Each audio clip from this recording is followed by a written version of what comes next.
지금 though you're on my mind all the time. I wanna tell you but I'm super shy, super shy. Halo semuanya, Assalamualaikum warahmatullahi wabarakatuh. Perkenalkan, nama saya Rizka Maratari India dengan NBI 12122000132. Baik, di sini saya akan sedikit menjelaskan tentang e-commerce system. Kategori utama aplikasi e-commerce yaitu yang pertama ada B2B atau business to business, sebuah penjualan jasa atau produk antara perusahaan dengan perusahaan lain.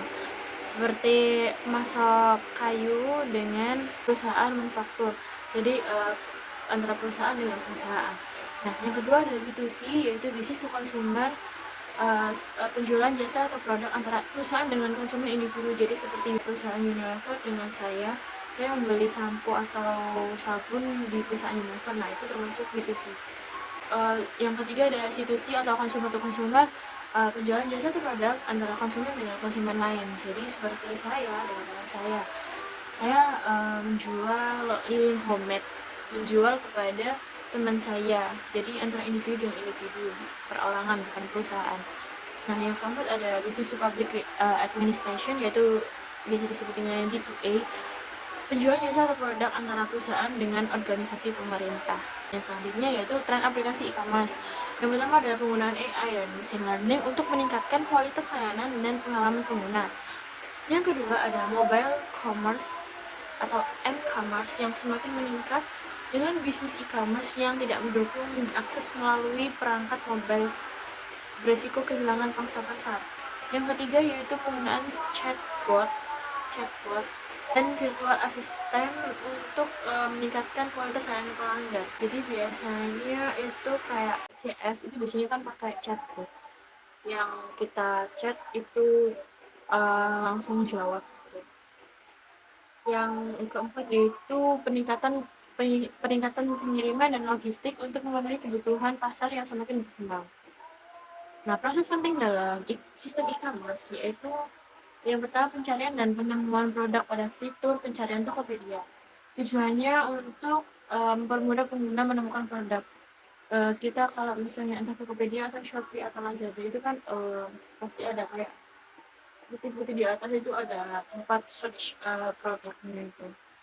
Nah, yang kedua yaitu detail produk dan informasi pada halaman produk e-commerce terhadap halaman produk Shopee. Jadi tujuannya tuh memberikan informasi lengkap untuk keputusan pembelian. Jadi kan biasanya kalau satu produk di bawahnya di scroll bawahnya kan ada detail produk gitu. Nah, itu supaya customer tahu deskripsinya tuh gimana. Jadi kalau misalnya celana, jadi ini tuh ada ukuran yang berapa aja, size-nya apa aja, dan misalnya Kak, size L itu lingkar dadanya berapa, lengannya berapa gitu. Yang ketiga ada keranjang belanja pada fitur keranjang belanja Lazada, Shopee, Tokopedia, dan lain sebagainya.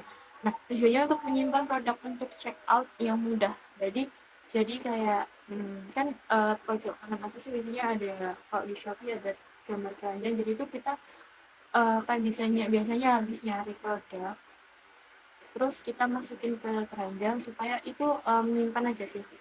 Supaya kita nggak lupa tempatnya di mana. Jadi itu lebih dimudahkan dengan adanya keranjang tadi. Yang kelima adalah pengiriman dan pelacakan pada sistem pelacakan pengiriman di GDID misalnya. Tujuannya untuk mengetahui informasi status pengiriman dan memastikan penerimaan produk. Di Shopee pun ada misalnya kita habis check out produk, pasti kan ada status pengiriman. Nah, itu kita tahu di mana sampai mana barang kita itu diantar. Biasanya sampai ke DC Cakung misalnya. Terus habis itu transit entah kemana, habis itu pengiriman mau menuju ke rumah misalnya gitu. Dan yang keenam pengembalian dan penukaran pada kebijakan negeri. Ini lebih ke return ya, misalnya nggak hanya beli aja, semua sih biasanya. Jadi kalau misalnya kita beli produk nggak sesuai sama gambarnya misalnya, jadi kita bisa return. Biasanya itu kita kembaliin lewat ekspedisi tadi. Nah, tujuannya itu membangun kepercayaan dan pengalaman berbelanja positif. Jadi misalnya tokonya itu salah ya. Jadi kita bisa ngembaliin dan mereka bisa ngirim barang yang sesuai dengan apa yang kita inginkan. Yang terakhir yaitu layanan pelanggan pada pusat bantuan.